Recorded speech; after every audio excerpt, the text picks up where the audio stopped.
Welcome to Stuff You Missed in History Class, a production of iHeartRadio.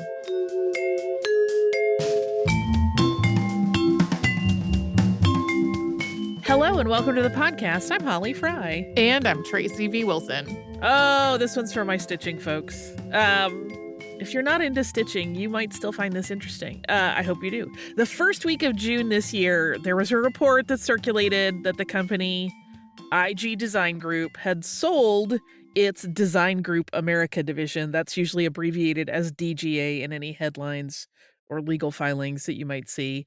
That they were selling DGA off of the international business. And DGA is the company that is the umbrella company for the sewing pattern companies that are known among stitchers as the Big Four or the Core Four. So that's Simplicity Patterns, McCall's, Butterick, and Vogue. DGA does also contain other product lines and brands, but this was grave news because DGA was sold to a liquidation firm called Hilco Capital for $1, plus, per the agreement, 75% of proceeds that Hilco collects from the sales of the assets. Hilco is the same company that purchased Joann Fabrics and then liquidated it earlier this year. As reported by the Craft Industry Alliance, quote, IG Design Group cited the impact of tariffs imposed by the U.S. as a factor. Over 50% of DGA's products are manufactured in China, although the sewing patterns are made in the U.S. The company also mentioned a softening market over the last several years, as well as the bankruptcy of Joann as factors in the sale. You can get into a whole discussion about that, of like, it's so sad that Joann going bankrupt and liquidating is killing our sales. Let's hand everything over to the same company. Listen, that's a whole discussion that stitchers are having. But there have been some social media posts by DGA brands that are indicating, like, no, it's still business as usual. We're still working on the next batch of patterns. But it really definitely does seem like a little bit of death knell to many people that are in the sewing and crafting hobby and professional space. And when I started this outline, there actually had not been an update on what was going to happen next and when. Hey, there has been since. We'll talk about it at the end. But most of the folks who sew are expecting the pattern companies to vanish. And this, of course, got me thinking about how we got here in the first place, right? When I was growing up and into my early adulthood, those Big Four sewing companies, pattern companies, were competitors for the most part, but they eventually all somehow ended up in one big company, which is just weird. But well before they existed, there were already people trying to share sewing patterns. So I thought we could talk about how this all evolved. And because it is near and dear to my heart, and I can't stop typing when it's about things like this, it turned into a two-parter. So part one is going to cover ways that books and periodicals that shared sewing patterns or templates to create them started out and then became very popular in Europe and the US over the course of a couple hundred years. And then part two will dig into the origins of the Big Four and where we got here. So my mention of Europe and the US is the clue that this is going to be pretty Western-eccentric. The approaches to how you do sewing in other areas of the world are actually in some ways very different, or have been historically, but the US and European sewing markets are really what we're talking about. And then at the end of part two, we will have some information about news that broke near the end of my research process. There will probably be more between when we record this and when it comes out. We'll see. So people have, of course, been putting together garments since before recorded history.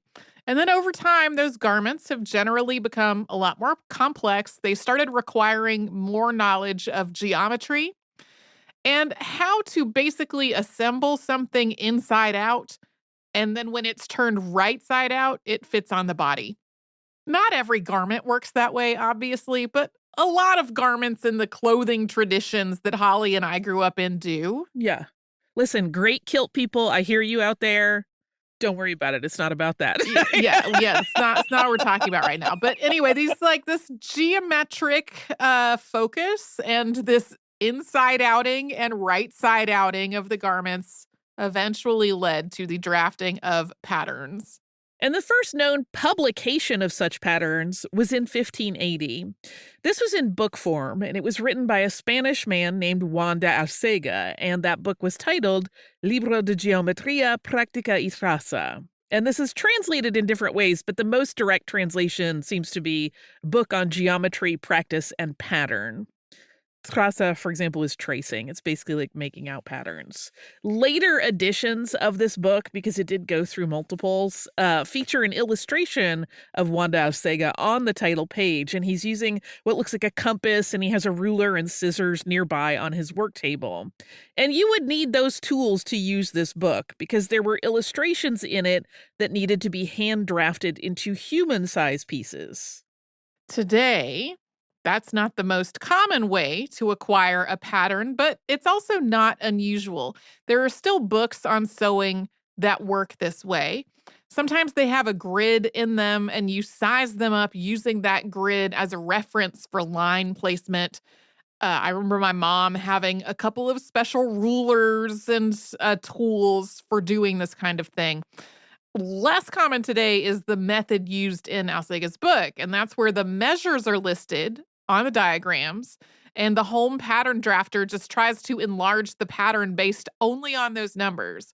But not all of Alcega's illustrations have measurements. In some of them, you get a shape, and then you have to sort of work it out into a full-sized item based on vibes. Juan de Alcega, who was born in the Basque region of Spain, became a tailor by trade. And when he completed his book, two other important tailors endorsed it as a valuable work.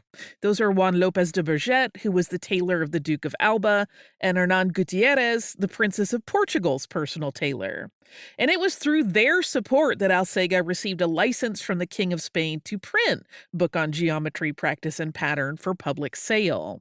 The book's first section does not feature patterns. It's all about the techniques that are needed for enlarging them.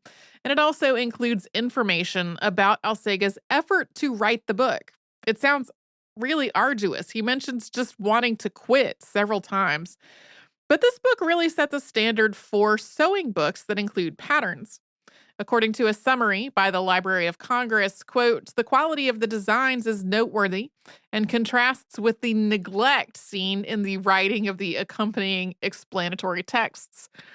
That's something that's persisted over the centuries. A lot of times, stitchers have found the explanatory text in these kinds of books a lot more confusing than helpful. Alcega gives information on the amounts of fabric that you'll need for various patterns, just as you would find on the back of a pattern envelope today, although the measure was different. There's nothing about yards or meters in this book. At the time, Alcega and a lot of other tailors were using a measurement called an L. The exact length of an L has varied in different places and different cultures. So you can find L's that correspond to anywhere from 27 to 45 inches. The L was its own system, and tailors of Alcega's time would have an L wand, which is a length of L, and that had marks on it to break down the various fractional lengths of the L, like a half and a quarter and things like that. This all just sounds so easy and straightforward and interchangeable with everyone's different patterns. I can't even imagine. It's like we have a hard enough time converting yards to meters in, modern day stitching. But can you imagine if everybody were calling it a yard, but it was all different? Like, wait, whose yard? What are you talking about? No, it's a half yard. That's all you'll need. Yeah, but what yard? I would lose my mind. In addition to this text, which is not as explanatory as one might desire, Alcega's book also has so many patterns. It has 135 in all, and they actually cover a wide range of clothing categories. There are garment patterns for both women and men, like capes and trousers and dresses, but there are also items that fall into very specific use groupings. For example, there is a section on garments that the clergy would need. There are clothes for jousting, and even things like Turkish clothing for lifting. There's ropa de letrado de paño, that's lawyer's clothing, and there's even a bathrobe set. It is a very comprehensive set of blocks for any stitcher who may need to clothe all kinds of people. So, having been calling these diagrams patterns all this time that Tracy and I have been talking, is actually a little bit incorrect because they are what's called a block. A block is a set of basic pieces that are not exactly patterns. They look very much like a pattern, but they're really more like templates that patterns can be drafted from. They don't have seam allowance. They kind of represent the exact shape of the body. So if you were to tape them together edge to edge, it would theoretically look like the shell of a person. Blocks, by the way, are also called slopers. Those words get used pretty interchangeably. And these are still used by pattern makers today to make patterns for all sorts of garments. So in skilled hands, a good set of blocks becomes the foundation for an entire library of potentially very different looking pattern designs. We'll talk about some of those pattern layouts after we pause for a sponsor break.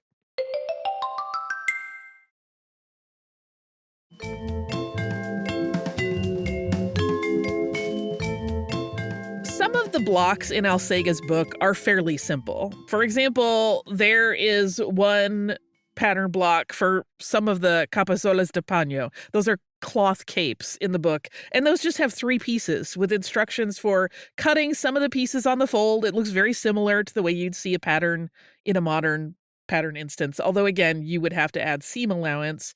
But others have many pieces for creating much more tailored garments.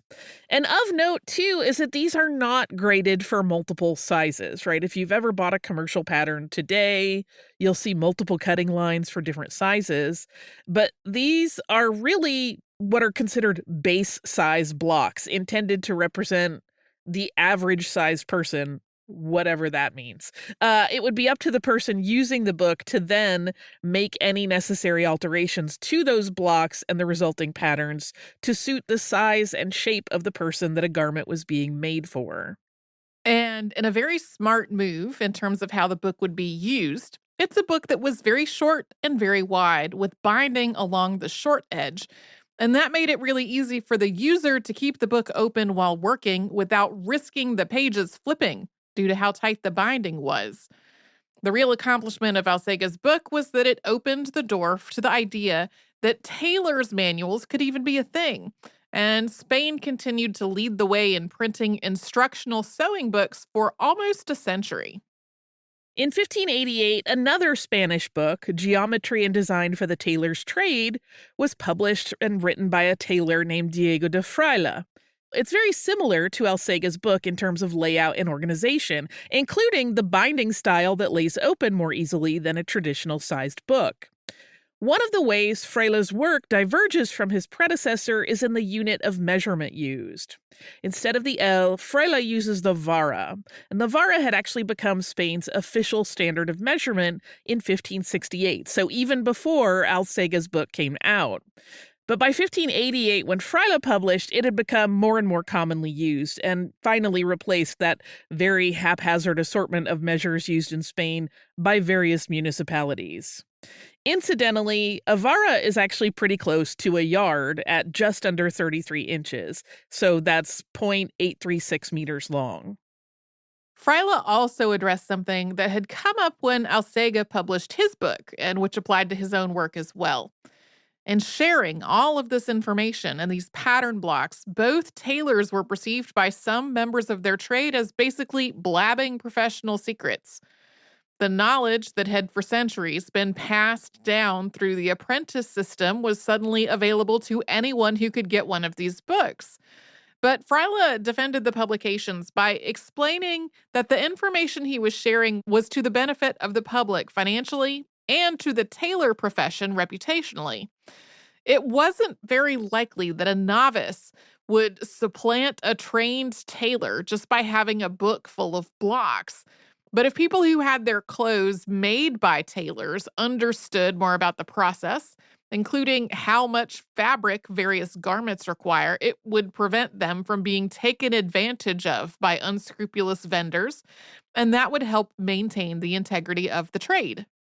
As far as we know, it actually wasn't until 1671 that the French started publishing patterns, which began with a book titled The Sincère Tailor, that was written by Benoit Boullay. And the full title of this book translated is The Sincère Tailor, containing what must be observed to correctly trace, cut, and assemble all the principal pieces which are made in the tailor's profession. And in the opening of the book, Boullay invokes God as the reason he is a tailor, writing, quote, "When God calls us into some profession or some job, we must consider it as something that divine providence has established. Man is obliged to spend his life in this work." Like the Spanish examples we've mentioned, this has a wide range of patterns and mentions the ease of use of some of them in their accompanying text. For example, one robe pattern is described this way, quote, "The said dress is made in the manner that I represented in the figure below. And to cut it, one has very few measurements to take. One only needs the length, which should only go to 4 fingers from the ground. The thickness and the seams must be loose on the body." The Tailleur Sincère has been so popular with costumers and clothing historians that patterns from it were being reproduced into the 20th century in the book Period Patterns, published in 1942 and written by Doris Edson and Lucy Barton. In English, the first book that included patterns was The Tailor's Complete Guide. That did not come out until 1769. And attribution here is hazy. Advertisements for the guide describe it as the work of, quote, "a society of adepts in the profession." And the goal of the book was to address the common problems of misfitting. Getting a garment to sit perfectly on a human body can be very tricky, particularly because in addition to just being different shapes, people are not statues, and their movements will shift the garment around as they go through their day-to-day lives. And apparently, the tailors of England were really struggling with this issue at the end of the 18th century. But this book maybe didn't achieve its goal because it was heavily criticized as late as 100 years later by another English tailor named Edward B. Giles, who noted in his own book about the history of tailoring that, quote, "Its issue could only be warranted by the non-existence of any other published method. And in those circumstances, it was better than none at all." As for the US, the first entry into the market of tailoring books that featured patterns was The Tailor's Instructor in 1809. This publication, written by Philadelphia tailors William Lapsey and James Queen, has the marvelously long alternate title of A Comprehensive Analysis of the Elements of Cutting Garments of Every Kind, to which are added directions for cutting various articles of dress for both sexes, without the usual seams, and regimentals of all descriptions, with instructions for making up work with accuracy and precision. What's really interesting here is that Queen and Lapsey actually reference the Tailor's Complete Guide in their introduction, and like Edward Giles, they seem to find it lacking. Their criticism of it is a little more subtle, though, choosing to praise what came after as better. Quote, "The following work will no doubt produce in your minds a degree of curiosity, as it is the first of its kind that has made its appearance in the United States, and we believe the second ever known in the English language. The first was published in London in the year 1796 and received the liberal patronage of the trade in general, not only for its novelty, but for the interesting and useful instructions contained therein. The one following was more judiciously executed, being an improvement on the first, and exhibited one of the briefest compends of instruction, both in cutting and making up work of different kinds, so that from the master tailor down to the youngest apprentice, it proved interesting and useful." This book begins with quite a bit of writing about clothing theory, including the nature of fashion, writing, quote, "The eye will soon discriminate between the elegant contour and dress of a complete gentleman and the extravagant whimsies of a city fop. These are great considerations in the articles of dress, the former being the result of grace, sensibility, and refined experience, the latter the extravagance of folly, under the sanction of the whim of fashion." And even before a single pattern appears in the first section, which is on outerwear, there's an essay titled A Dissertation on Coats. Then it gets into a how-to, still quite wordy, on measuring a thin man for a single-breasted coat, and notes which measures map to which figures in the drawings of pattern pieces that follow. So, not too bad in terms of conveying the information needed to create clothing. All of these books, though, were really prepared for the tailoring market and professionals more than the at-home stitcher, even though there were absolutely likely a few non-tailors who managed to access them and perhaps learned a few tricks of the trade in the process.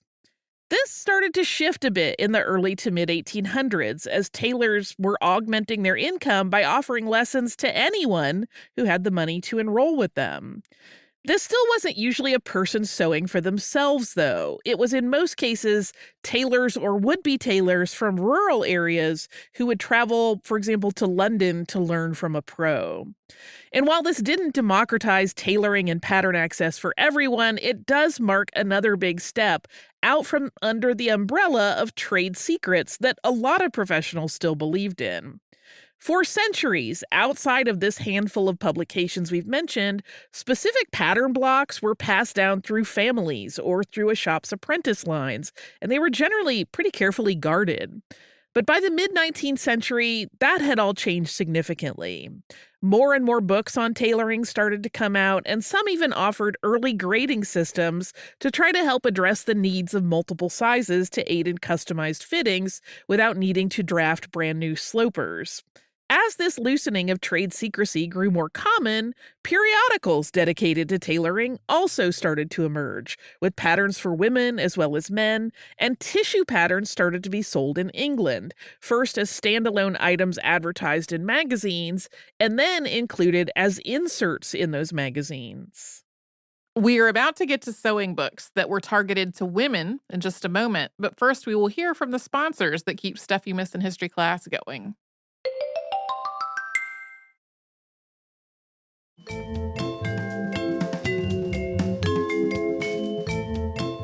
Books specifically published for women home sewists started to appear on the market as early as the 1790s.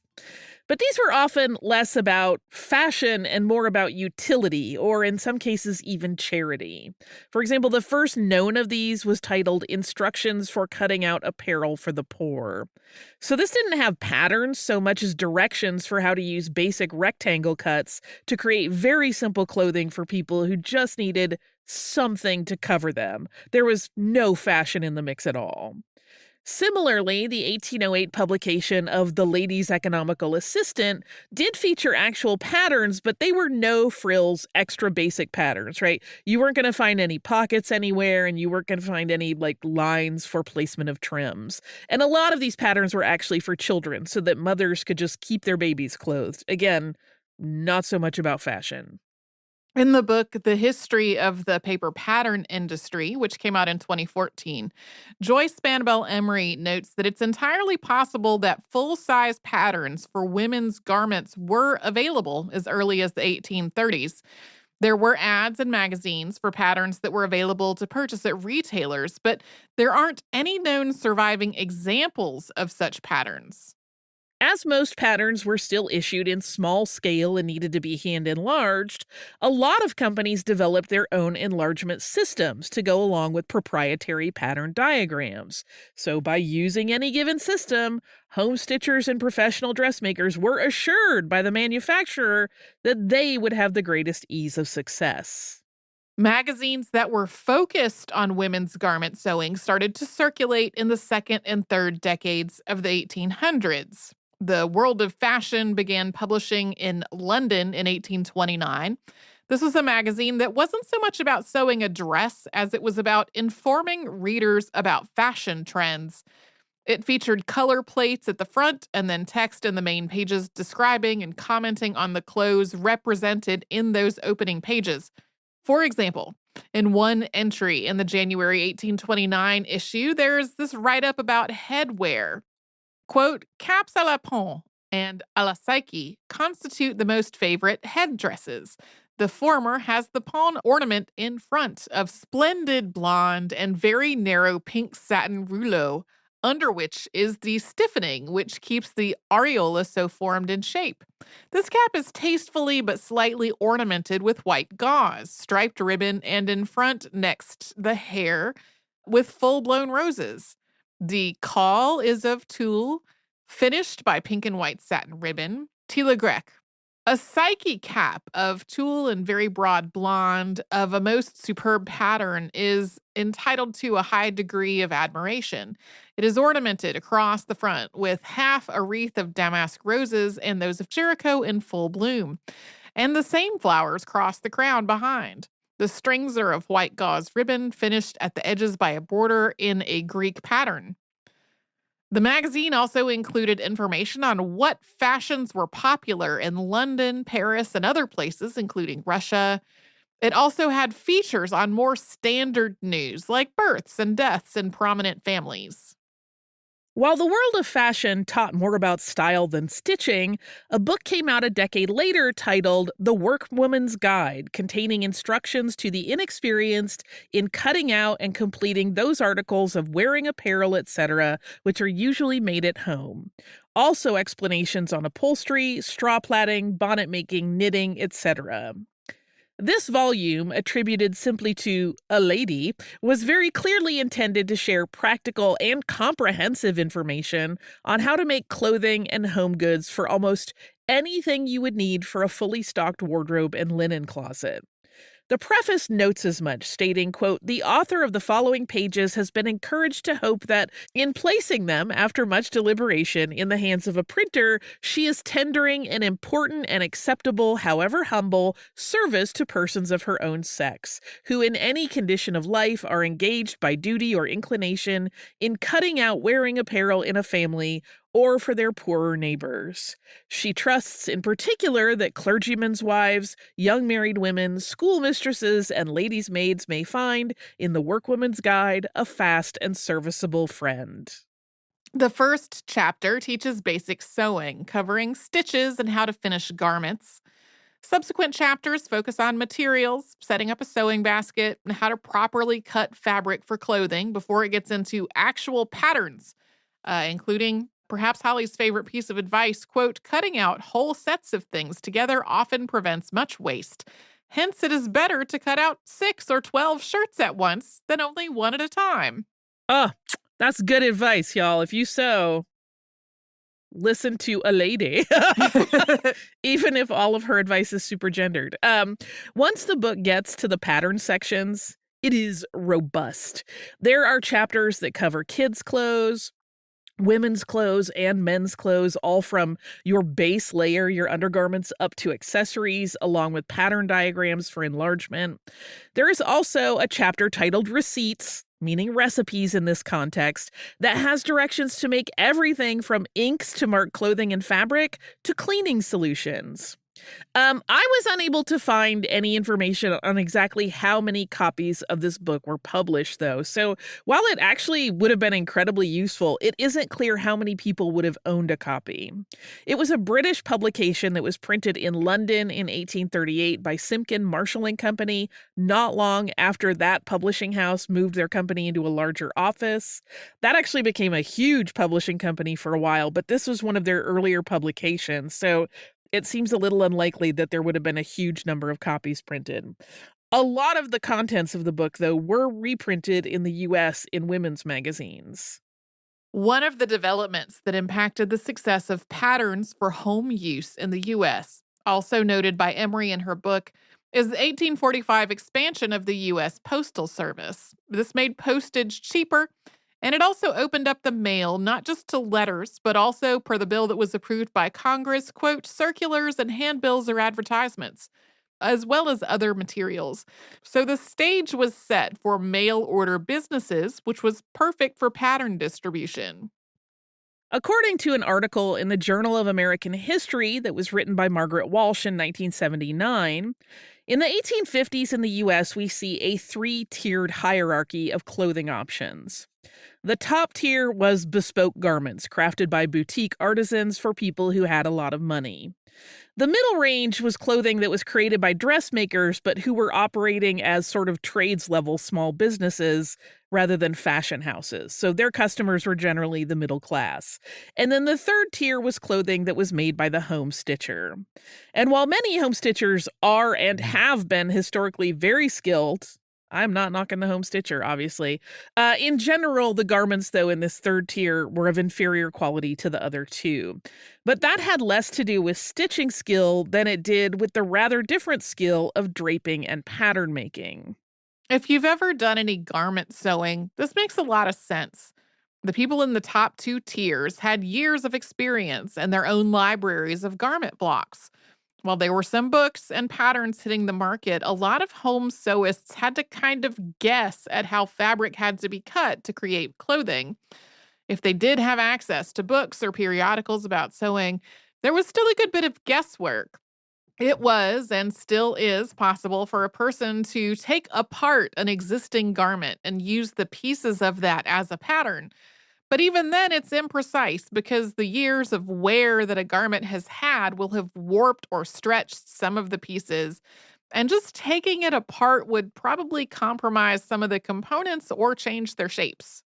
But the late 1850s was when the first sewing machines intended for home use were introduced. So we, of course, talked about this in our 2013 episode, The Contentious Invention of the Sewing Machine. That ran as a Saturday classic on August 19th of 2017.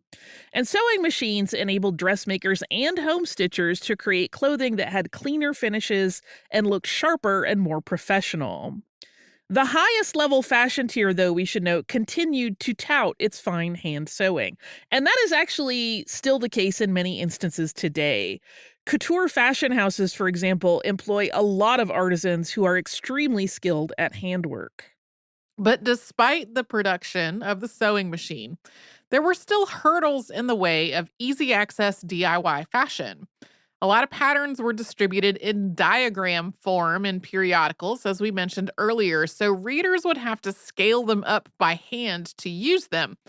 This is a tricky process, and it meant that the resulting pattern was likely to have some faults that needed correcting once the garment was actually stitched up. There were some full-size paper patterns available, but not that many. And often they either came in a basic, generic size that had to be altered, or they might come directly from a dressmaker drafter to the stitcher's measurements. That meant a greater expense, though, and it seems to have been a more unusual path. Yeah, I did find a couple of advertisements for that, but I would imagine most people that were stitching their own clothes were not willing to take on the extra expense of having someone else draft the pattern. Another factor that made pattern use at large a bit of a challenge in the mid 1800s was a rapidly shifting silhouette in fashion for women. In the years before that, a lot of the pieces of a dress started out still mostly rectangular.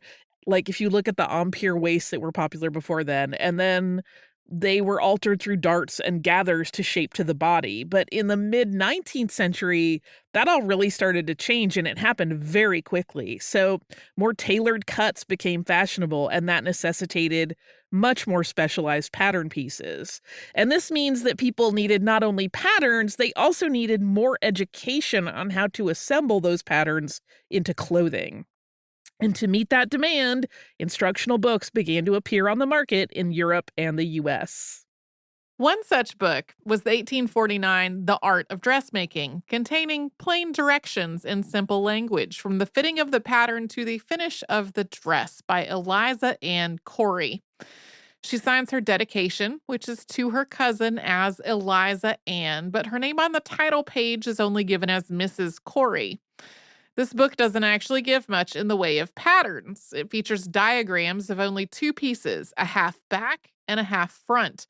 And then the rest of the book is text explaining how to measure a person and then adjust those two pieces to customize them.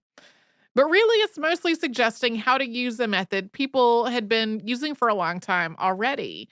It starts the instructions with, quote, supposing the reader to have no idea of cutting the first patterns, she is requested to take the body of an old dress and pick it to pieces, when if made with a single plait, the half front will be found something in the form shown in the frontispiece of this little manual.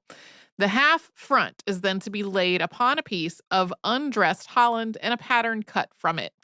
It must be remembered that this is not the pattern to work from, but only a necessary preliminary groundwork on which to take the paper or working pattern. Viewed through today's lens, when there are video tutorials for almost anything you might want to make, books like The Art of Dressmaking don't actually seem very helpful or informative. There was a lot of assuming that the reader would be able to kind of figure out some things for themselves. There was pretty clearly a gap in the available patterns that would enable people to make their own fashionable clothes.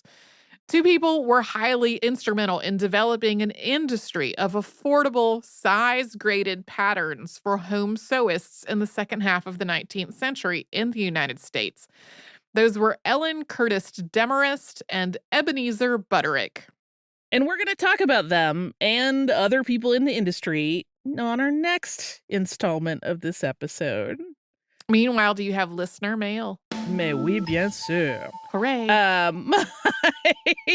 My first piece of listener mail is from our listener, Ellen, who is talking about her encounter with Bierstadt's Last of the Buffalo. And Ellen writes, "Hi, Holly and Tracy, longtime listener and first-time writer. Your wonderful podcast has gotten me through many hours of cleaning stalls, painting walls, and long road trips.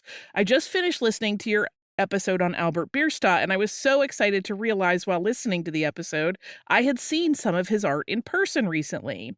We took a family trip to Washington, D.C., and as part of the trip, toured the National Gallery, where I was struck by the painting The Last of the Buffalo. It is a massive work of art and has a very nice plaque next to it describing how the hunting of American bison by European settlers decimated the species. My initial reaction to the painting was the opposite of what y'all point out in the episode. I saw the lone figure of the indigenous hunter as included in the lament and not the cause of the death of the bison. Just an example of how art can speak different messages to different people, I suppose. Frankly, I love your read way better, Ellen. I really enjoy learning about the different artists as part of the history podcast y'all put out, and I hope you continue to include them in your rotation. Listen, safe bet. I'll talk about an artist any day." Ellen then gives a suggestion of a cool topic, and then puts pet tax, and it is some photos, she says, of my horses. I raise show prospects for Western performance riding, and let me tell you, horses are not so majestic all of the time. I've tried to include a few photos to show you. One of these photos is of this gorgeous horse wearing a baseball cap, which is the cutest thing I've maybe ever seen. There is another of just a beautiful horse kind of standing before a gorgeous sunset. That's a beautiful, beautiful combination of images. There is a very cute baby horse in this, but he already has a little goatee, which I love, he or she, and some horses eating. These are all such beauties. Horses are so pretty. A bicolor horse that's absolutely gorgeous, and one that is like a buff colored horse, like an ivory colored horse, making the horsiest horse face. Like, it's a face that if you drew it and said it was a horse, people would be like, "Have you seen a horse?" But horses make that face. I love it so much. And Ellen, I love that you pointed out that art is interpreted differently by different people. And like I said, I like your read of that painting better than what it actually seemed to be about. At least according to Bierstadt and many people at the time. So if you would like to write to us and share your takes on art that we've talked about or not, and animals being very silly, which is one of my favorite flavors of animal pictures, you can do so at historypodcast@iheartradio.com. You can also subscribe to the podcast on the iHeartRadio app or wherever you listen to your favorite shows.